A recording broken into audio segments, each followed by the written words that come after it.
The following video may contain sensitive topics. The views and opinions of the presenter to these are plainly his own. Furthermore, any and all views and opinions of the presenter do not in any way reflect the views, opinions, statements, and advocacies of his personal contacts, his family, his affiliations, and his profession. While the presenter makes a commitment that all content is original, he is obliged to cite references or acknowledge resources mentioned or used in the production of this video. This disclaimer is also written in the description below. Hi guys, my name is Ian Joseph Rignon, a communication arts graduate and independent media practitioner as sole proprietor of IJR Productions and its YouTube channel, Ian Rignon Commentaries. We all know what happened last night. And whatever happened last night, the 5th of May 2020, as mentioned in my initial comments, it will go down in Philippine broadcast history as Black Tuesday. Alternatively, whether you're a Star Wars fan or not, the pun Revenge of the Fifth may also be used in this context. Maybe also if you're a Hispanophile or someone who is more leaning to Mexico. There is a celebration there called Cinco de Mayo. And Cinco de Mayo in the Philippines might mean something else. By now, we all know most of the facts. ABS-CBN was forced to sign off indefinitely beginning at around 2000 hours or 8 p.m. Philippine Standard Time or midday Coordinated Universal Time in compliance with the cease and desist order issued by the National Telecommunications Commission. There are two things that are at play here: technicalities and content. For the longest time, some say since 2014, the Kapamilya Network has been lobbying to renew their 25-year franchise as written in Republic Act 7966 or the ABS-CBN Franchise Act of 1995, which already expired March this year, with a month-long extension that ended 2 days ago, the 4th of May. It also came at the most unfortunate time as the whole world is also facing a pandemic that has already altered our daily lives and our sense of normalcy. What's worse is that ABS-CBN happened to be the country's largest and most known broadcaster and has been at the forefront of delivering vital news and information, now more than ever, in the midst of this global pandemic.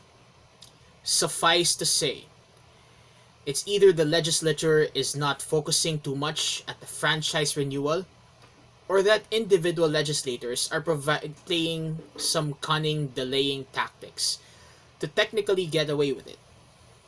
Either way, we will never know in full, but make no mistake, something's not right. However, many will agree with me that the content of the Kapamilya Network also have degraded through the years. As mentioned last night, I don't really condone whatever immoral content they might be airing pre-pandemic, and I certainly agree that the law must apply to all. But censoring them, apparently, through technicalities, while the pandemic is going on, is something else. Without going deep down and dirty with the arguments, I echo the words Evelyn Beatrice Hall gave to Voltaire. I disapprove of what you say, but I will defend to the death your right to say it. And let's not forget the employees, all 11,000 of them, who are now on a floating status. Thankfully enough, the company has decided to still pay them for at least 3 months.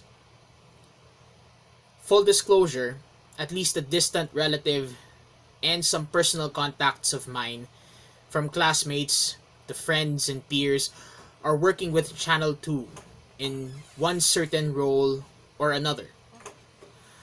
I have no words for them but my deepest sympathies. I may know how it feels like to be jobless, but their experience is something else. And I thank them for being true to their branding in the service of the Filipino.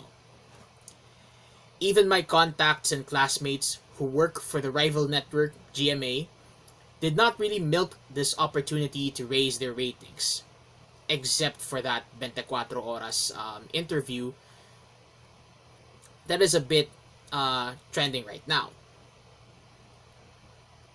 In fact, at least one person I know in the Kapuso network is telling everyone to set aside network loyalties and the network war itself to defend press freedom. I have to reiterate that those words were not mine. I don't even think that memers should take advantage of Ato Maraulio's curious case of switching networks. And for all those who have switched from one channel to another for that matter. So, real talk, whatever happened last night created a chilling effect to the whole media industry. I may not be in the position to go into the nitty-gritty details of the law. Besides, I may have already forgotten most of what I have learned from our media laws course in college, but the term chilling effect and how our legendary professor explained it to all of us stuck in one way or another. To answer my own question from one of my previous videos, yes, the Kapamilya Shutdown, at least on free TV and terrestrial radio, did happen. And that's how I see it. ABS-CBN's shutdown created a chilling effect to the media industry as a whole. Although their fight is not yet over. Channel 2's legal team may still use the same technicalities of the law to appeal a temporary restraining order to get things settled. And for the sake of public interest, I hope it happens. Now, I leave you a little Latin as well before I go. We all know that no one is above the law and the law applies to everyone, and that dura lex sed lex. The law may be harsh, but it is still the law, and I agree. But here's my response to all of that. Sed quist custodiet ipsos custodes. But who watcheth the watchman? Allow me to answer myself. It is the fourth estate, the broadcast media, who does so. And at the end of it all, we must always remember, Salus populi et salus animarum leges suprema est. The supreme laws are the safety of the people and the salvation of souls. Sounds familiar? It rings true as well with this. Thus saith the Lord, Thou shalt love the Lord thy God with all thy heart, with all thy soul, with all thy mind, and with all thy strength. This is the first and great commandment. And the second is like unto it. Thou shalt love thy neighbor as thyself. Upon these two commandments hang all the law and the prophets. With all that said, this is Ian, reminding you that at all times, now more than ever, be the salt of the earth and the light of the world. Until then, let us continue to both flatten the curve and hope and pray for the best for the media industry at large. See you next time, everyone. Bye, guys.